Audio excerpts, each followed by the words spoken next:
Right, okay.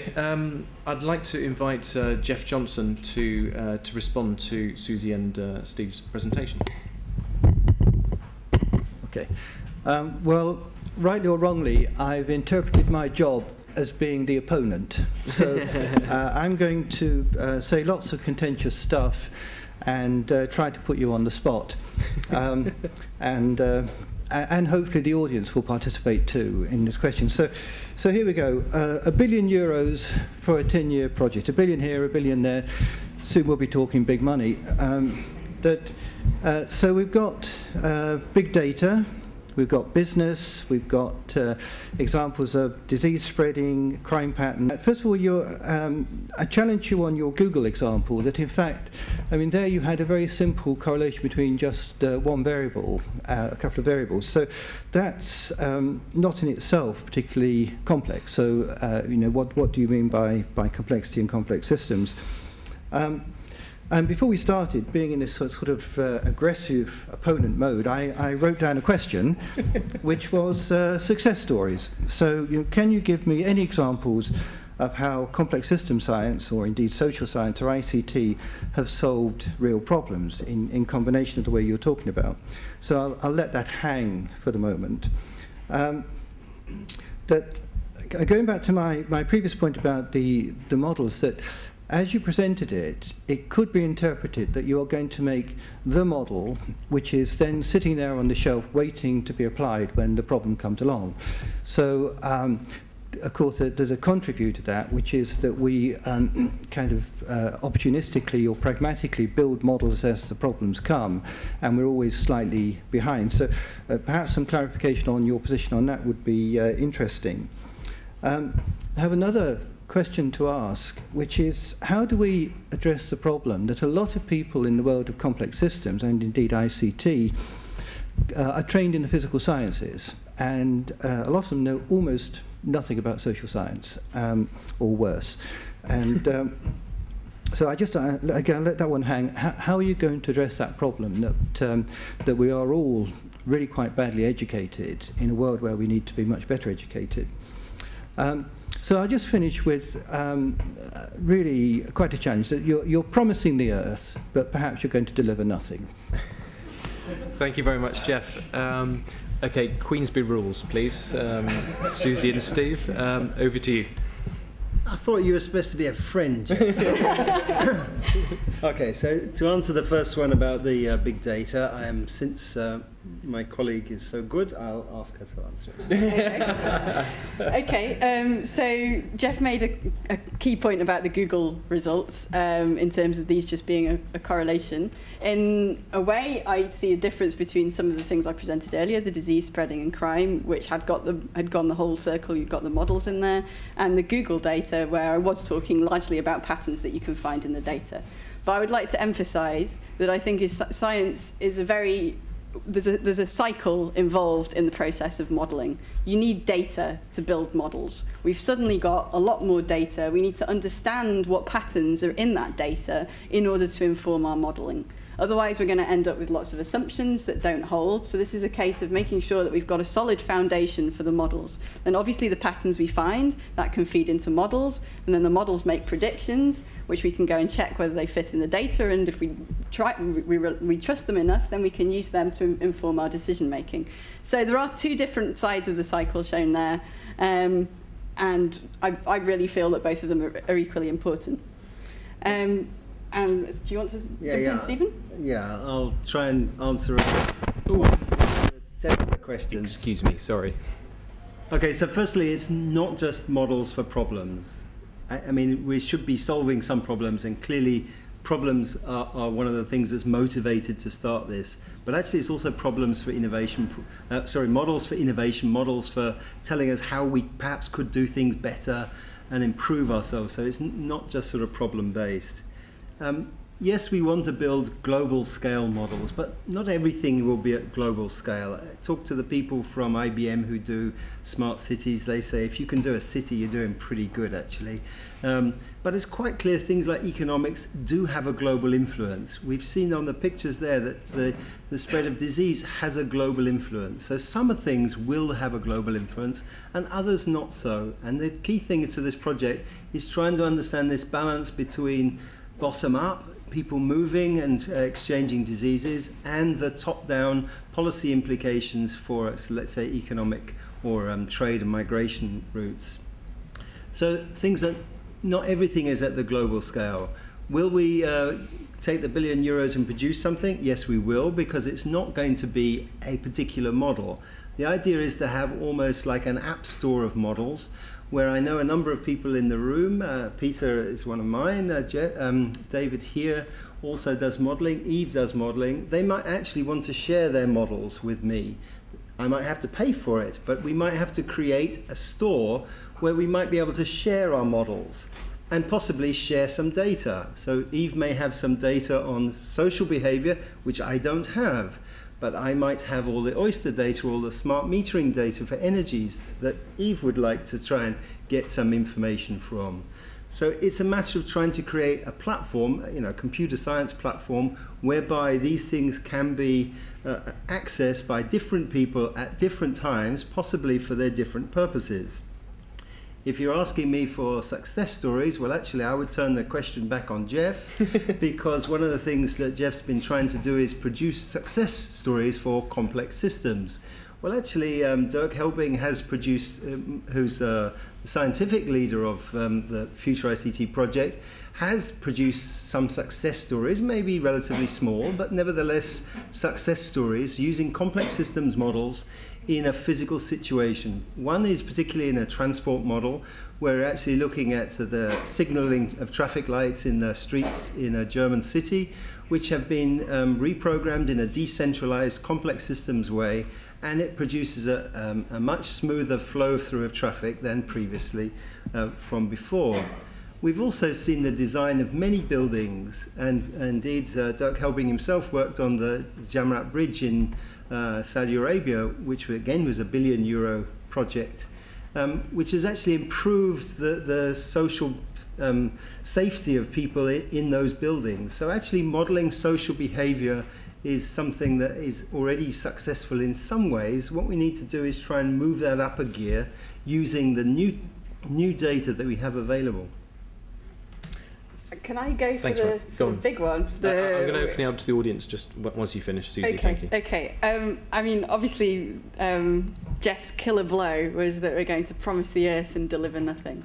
And I wonder if we're at fault, or I'm at fault for the way that we presented what we're going to do. I think the goal of what we're doing at the moment and our interactions with the EC is to say, this is something which it would make sense for people to work towards. This is an area where we can suddenly make a lot of progress. And so now what we need to do is move through the next 10 years, identifying what is difficult about making progress in this direction and finding the right people to help us build on the work that we've done so far. So I suppose the distinction I'm trying to draw is we're not trying to stand here and say we've got a plan for what we're going to do for the next 10 years, because that would be silly and not very scientific, but more that we think that there is a real scientific challenge in trying to do this, and so we are trying to get the resources in order to support identification of challenges and progress, stepwise progress towards coordinated stepwise progress, I should say,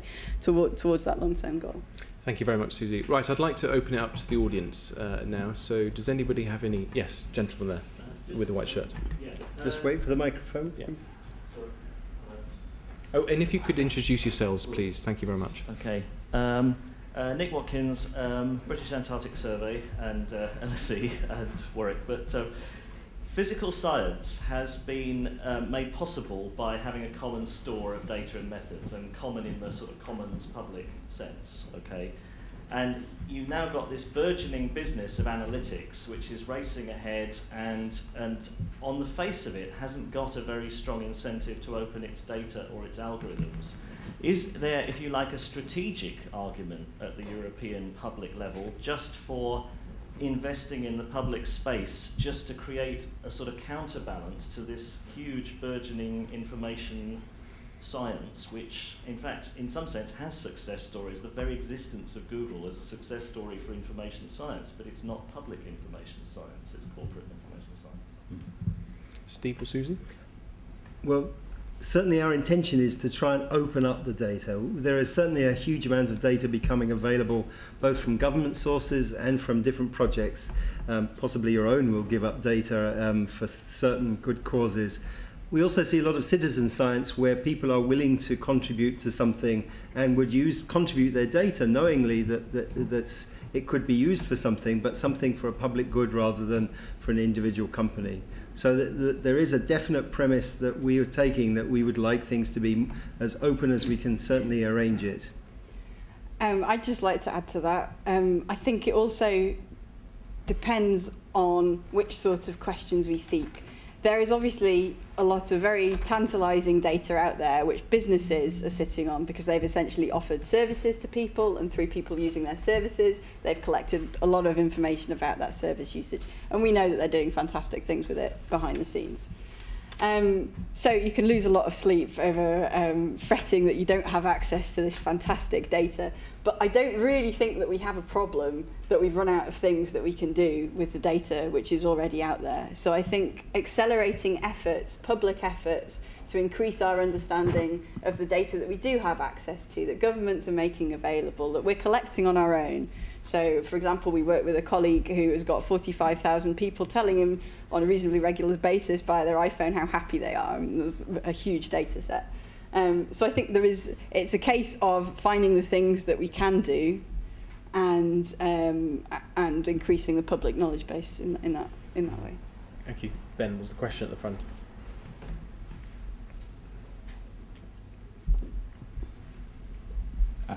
John Metcalf, I'm a social worker. I picked up on the point made right at the beginning about evidence-based for what you're doing. And that obviously resonates with me because in the health service recently we've heard a great deal about evidence-based and added to that clinically led. And my question is really about leadership. I might actually think that it would be better if it was social work led. I think that the shift in the situation of the population that we have probably may point to that. Groans might emerge from around the room because for many people social workers failed. Did those early martyrs fail in Oxford? I just also add to this then the question of whether failure is something that we should look at in relation to leadership. Thank you. Steve and Suzy? Okay, in terms of social aspects leading the project, well, actually, it's an integral part. I don't think we can take out social science and we can't take out ICT because now they're all connected together. So actually trying to say the leadership is coming from a social scientist as opposed to a computer scientist is rather neither here nor there because they are so integrated now, it's almost impossible to separate the two. And I think this relates to Jeff. One question we didn't address was he was talking about how we can address the problems that there are complex system scientists who don't have a background in social science, and I think that's just a case. It's another reason to try and push this forward to the EC as an area to fund to acknowledge that this data and these problems have opened up a new area of research which requires knowledge from across the board, and that these people are separated at the moment. And essentially, we just need to get them to talk to each other more, so that through evolution we breed a new genre of scientists who have expertise spanning these more traditional areas. But if I can give one example, for instance, Peter's been studying the use of Twitter for inciting the London riots recently. But also they were used to clean up the streets at the same time. So actually the technology can go both ways. So it could be a very strong part if we can find out how to focus that collective behavior, then that can be incredibly powerful. And one thing was mentioned earlier by Paul about funding. I mean, again, we could use funding in the same way. If we could find a way of bringing that funding together, like they do when they do these big charity launches on the television, they collect huge amounts of funding. If we collectively wanted to do that in this domain, it would give us tremendous power. I'll just add one point to this to the answer. One of the general principles of a complexity approach is that ICT aside, is you build your understanding up of reality from the ground. Okay, so you start with kind of what is the problem terrain, who are the people that we're looking at. So Steve Broom from the RSA in the last session of today will be demonstrating a project on sort of drug addiction and drug rehabilitation. And what they did in their project was actually just start with the drug user, okay, have a conversation with them and build the framework from them and understand their problem space. Okay, and then go from there. So I think that's one. I think most people in the audience familiar with complex systems, I hope, would agree with that. That you start from the ground and work upwards. I would do both, actually. I'm also a mathematician. I use PDEs and ODEs to try and give a general idea of what's going to happen as well. So personally, I think you need you have a dual process. Yeah, so I do both. Okay, thank you, Richard. It's very hard to be against opening up silos and making data less private, but I became more and more concerned as I heard your talks that this idea of data is something that's just there waiting to be trawled by whoever uses it. I mean, data is perhaps an unfortunate word because it's the Latin word for given, but actually as facts, which is a much better Latin word, facts are things that are made, not found, as Abraham said. In other words, data is a product of the models and assumptions we use to look at it to some extent. And it's not just raw material waiting there to be mined and used. And worse than that, as Matt Hancock said earlier, data then affects our behavior.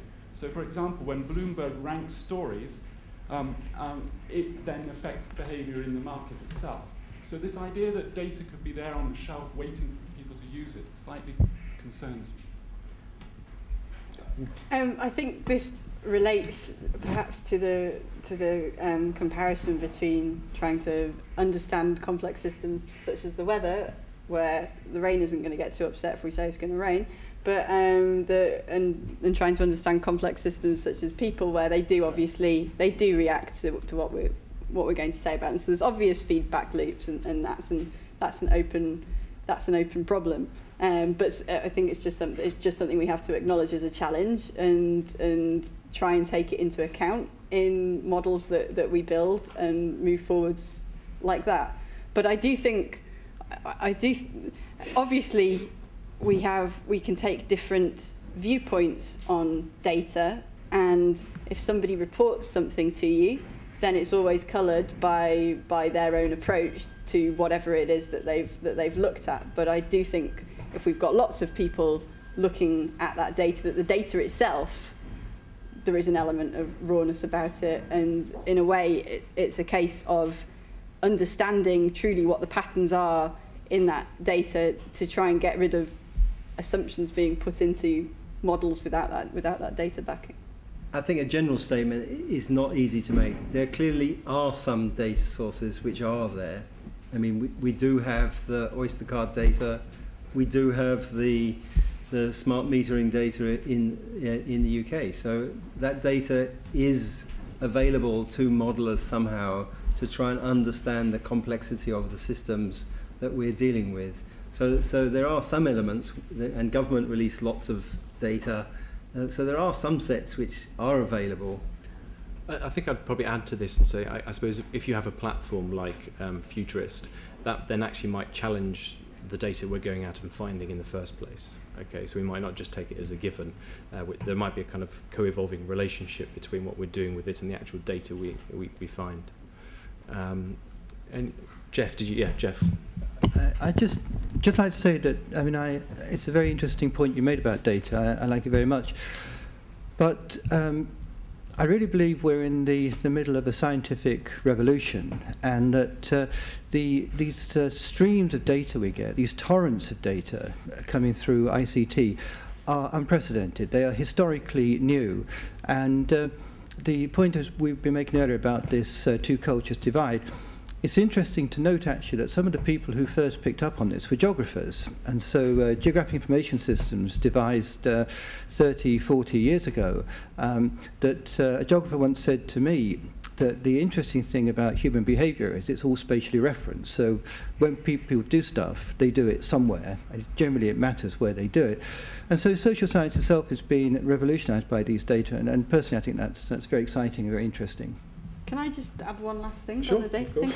I think one thing maybe we haven't touched on is that a problem with all of this data is that there are obvious biases in it. So we can't analyse it ignoring the biases. Not everybody's got a mobile phone. You know, okay, a lot of us in London use an Oyster card, but there are certain sections of society that these different data sources are going to shed light on, and so we have to be aware of the fact that it's not just a blanket picture of all of society when we're analysing it.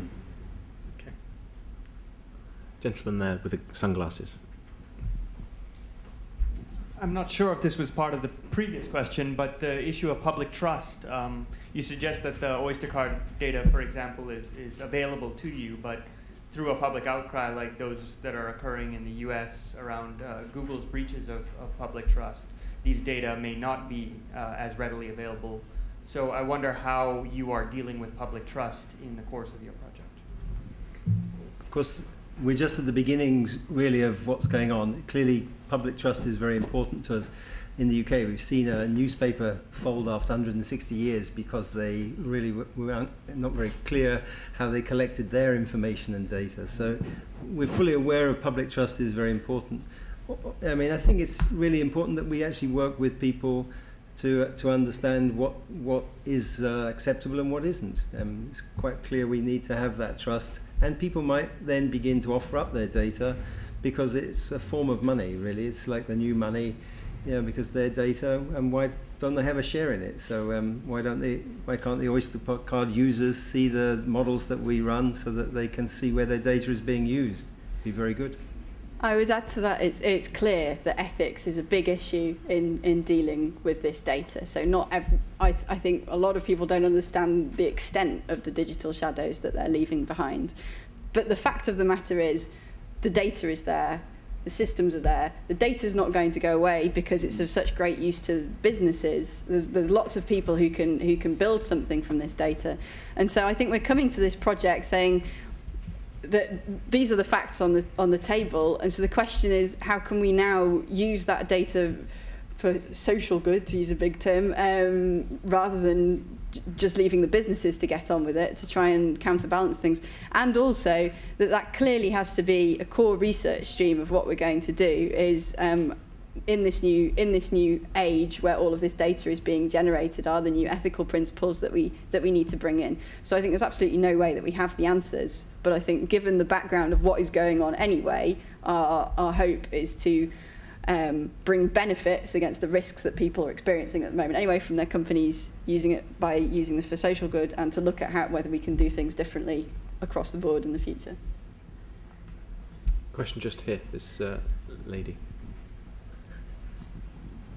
Thanks. I was struck by the way you described it as a living Earth simulator.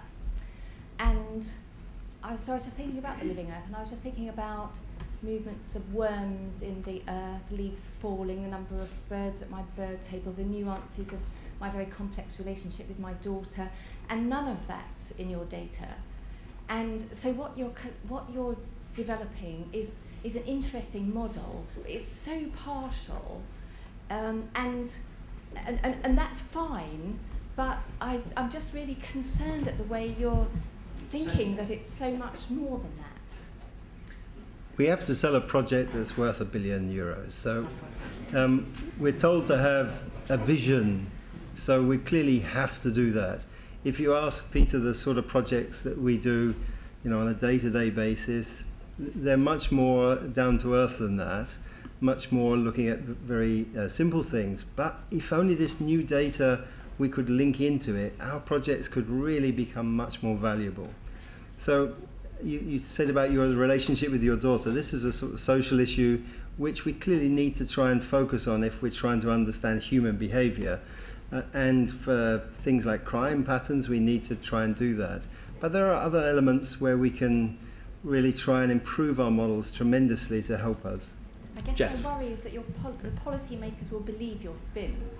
Well, I think that that was an absolutely excellent question, and a very important question, which is deep scientifically. So, I mean, could we possibly have a model of everything that would indeed include the relationship you have with your daughter and the worms in your garden and everything else?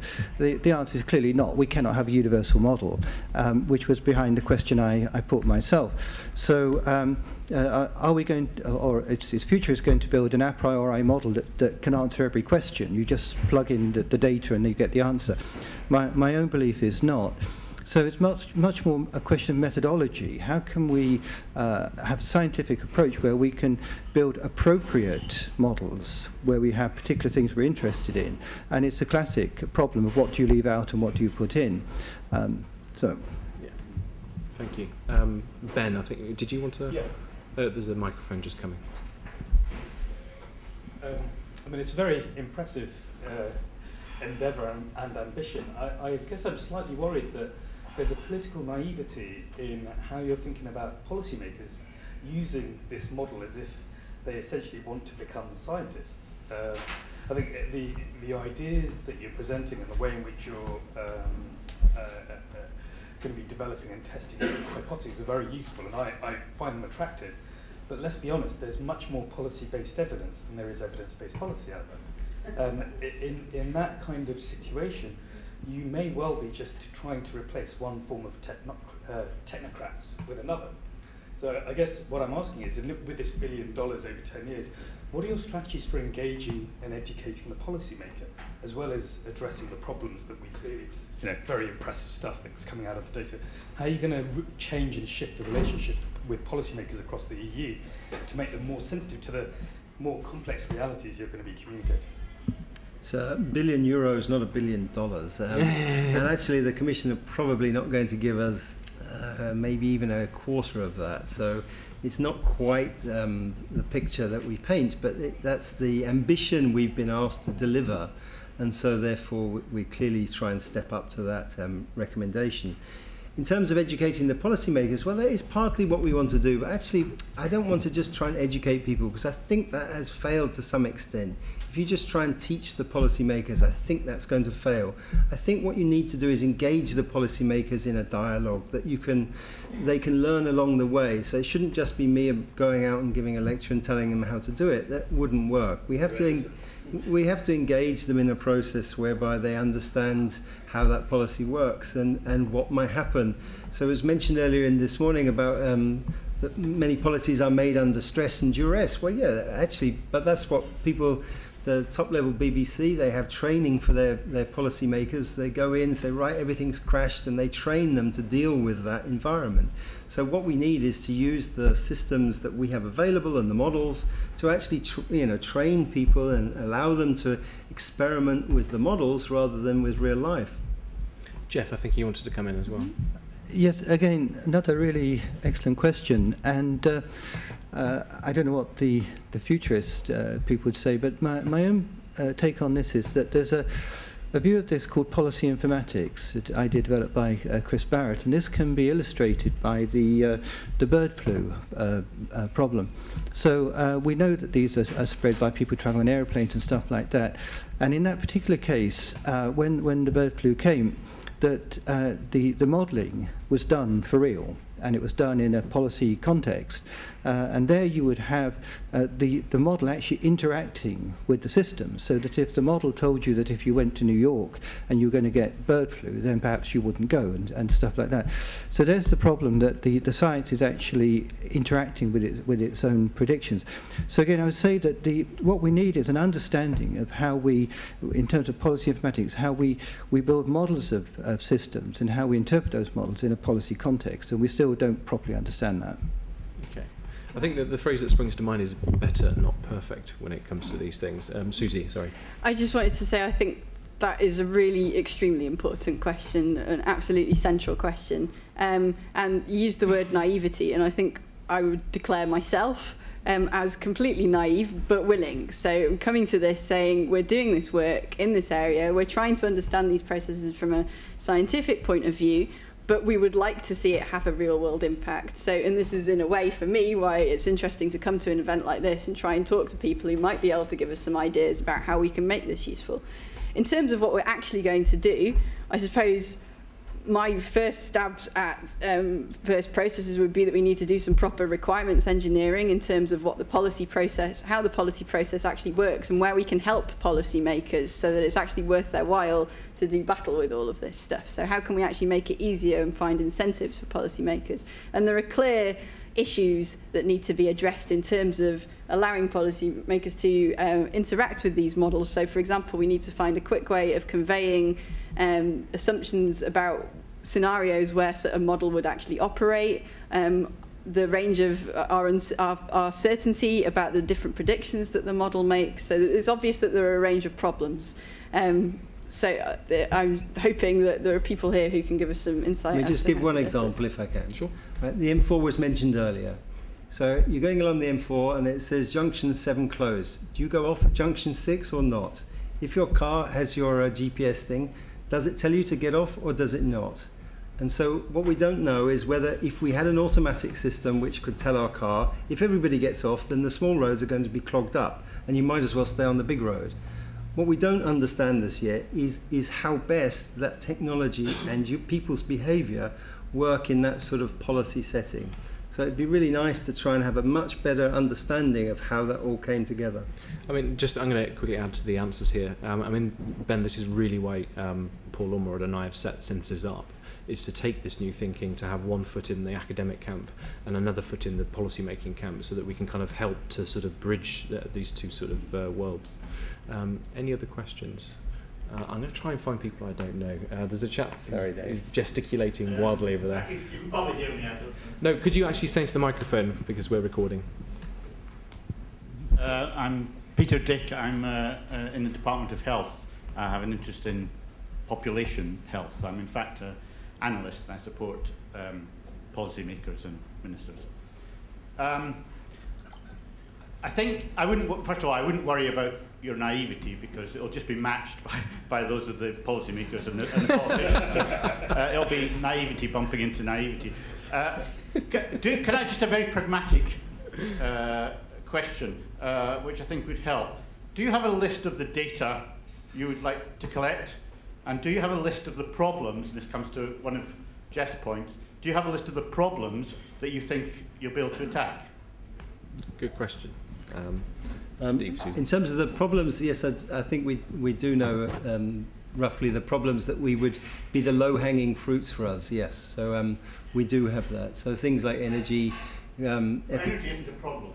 Well, I mean, it is if you're trying to devise policy for... No, what I mean is... So, you know, you're talking about catastrophe problem. I mean, it's not all about catastrophes. I mean, but clearly... I think what will get better? But that's what I'm asking. So I think you'll find that, we mentioned infrastructures earlier, energy is an issue that was going to face us quite significantly. I was in Italy recently and we have some Italians here and they tell me that the second biggest user of electricity in Italy is the telecom. So we've invented all these telecom systems and it's using extraordinary amount of energy. So energy is a problem to some extent. So we're not going to replicate what's being done by all the people in the energy domain. What we're trying to understand is how we could try and bring together this complex systems approach with ICT and social behavior to see if that could be used to improve those domains. In the public health area is quite clearly something we could do. We've largely avoided that though because health is another bit of the DG in funding mechanisms and we've and also 3 other potential pilots for the flagship contest. So so we largely avoid health for the moment.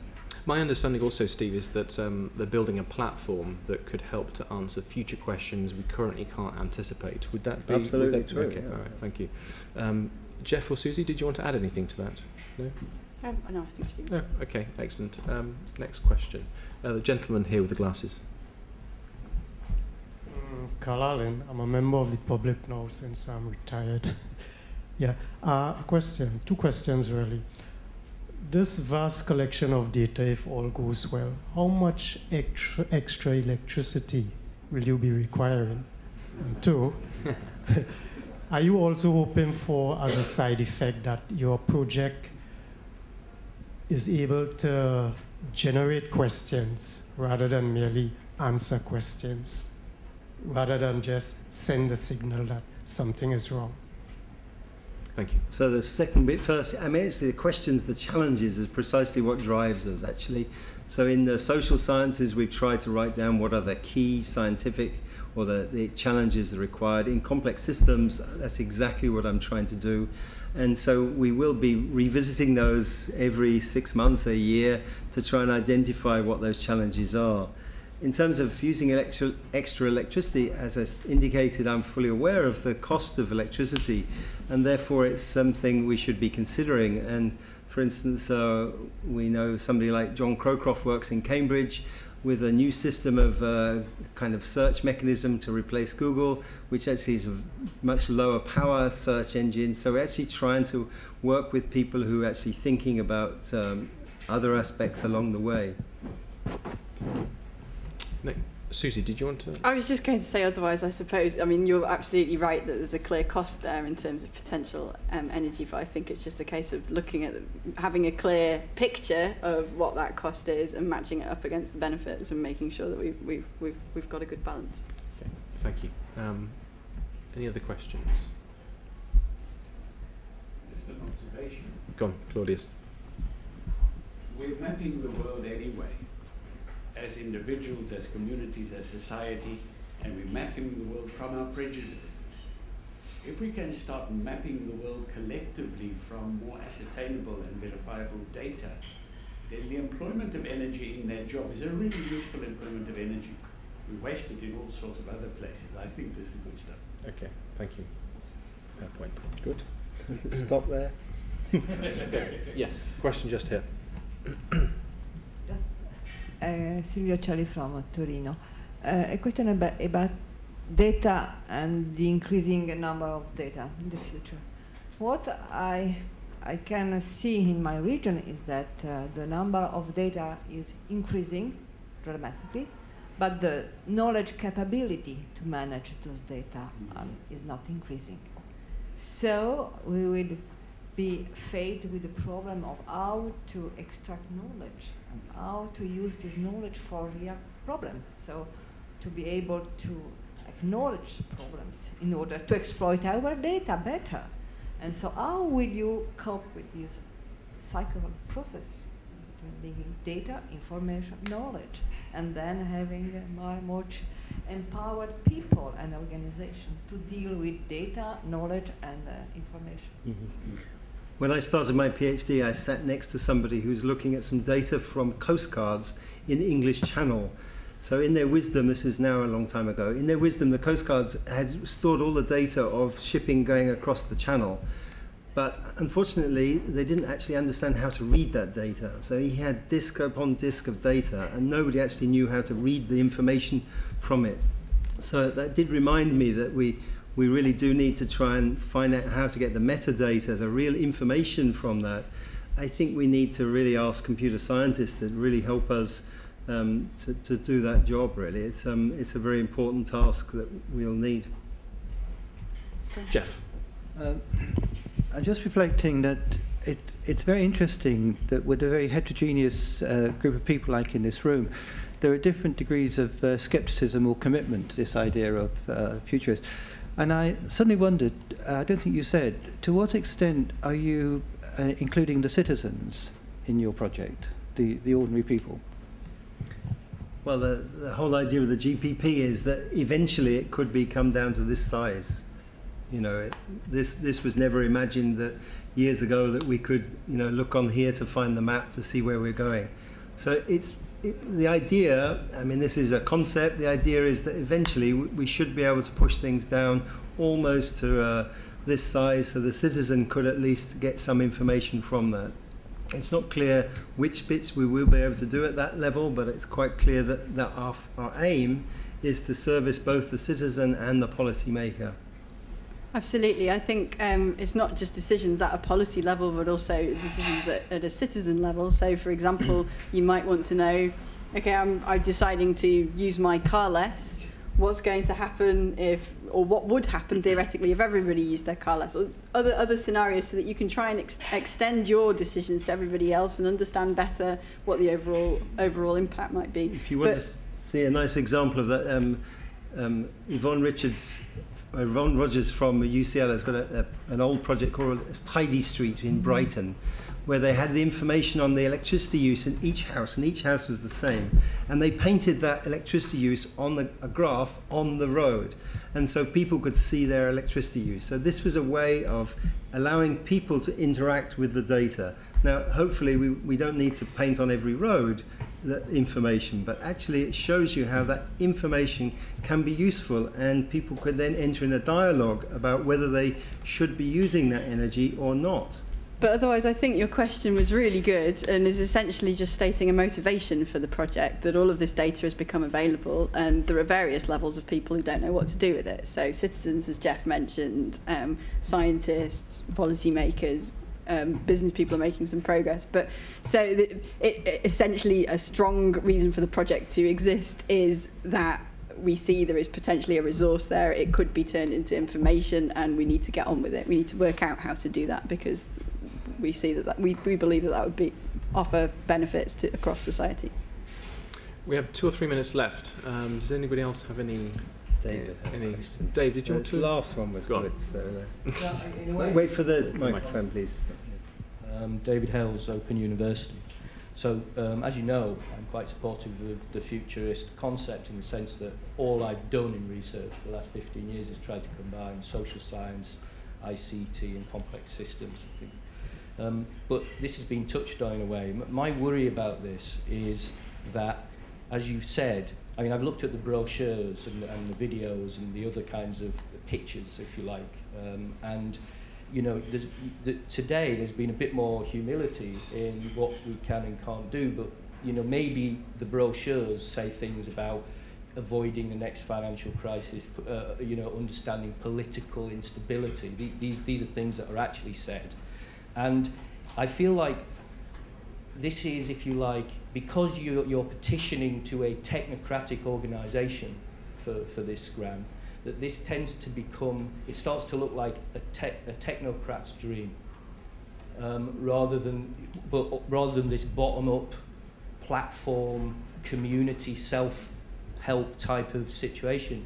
I just wonder how you're going to go about squaring that circle, because that would be ongoing. Suppose if this grant goes forward, are you not essentially answerable to the technocracy, the non-democratic technocracy, and that therefore you'll be forced to answer the questions that the technocracy wants answering? Is this a problem you see? Or? Yeah, I think the next review is going to be a technical one. The current review is asking about our vision and really the basic ideas. So this is where we need to sell ourselves. But the next review, which for those of you who understand European funding mechanisms, is the end of FP7, will be in 2.5 years' time.